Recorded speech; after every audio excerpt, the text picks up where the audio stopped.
So, one of the things that was implied was that the old Taylor was dead, Taylor Swift, and that Taylor Swift supposedly was made to rob her bank, and the indication was that William was or is her handler, which makes this all the more weird that CPS put my child in his custody and he had to supervise me with Nathan, and that they trusted his family. I know, weird, right? Well, it gets even weirder. Somebody named Hess worked on Saturday Night Live, and Hubie Kearns Jr. was on there. Justin Graham, well, he was going to school with me while I was going to school, and so was Katie Kearns, whose dad, Mike, was the dare officer at my school I was going. Now, Heather Graham, who was on Growing Pains with Judith Barzey and Joanna Kearns, was on Saturday Night Live. So this poses a question.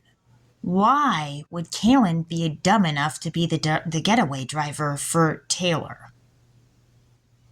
I mean, seriously, especially if he knew about the connections between the Kearns family and his family and mine. I mean, he would have known he would have been getting caught. There's no way he wouldn't have gotten caught. I don't get this. That just goes. I mean, I'm about to pull a train Henderson here. Where do they do that at? And CPS easily could have figured that much out. I mean, if they had that connection, they would have figured out the thing about Kalen being involved in robbing the bank and that whole thing too. And Taylor. And they never mentioned one word about Taylor. Not in that courtroom. When I was fighting for Nathan, there was no mention of Taylor. Not one. Nada. Nope.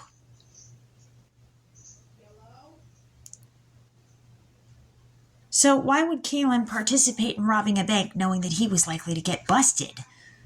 And especially if Taylor's singing about it. And she was on Saturday Night Live.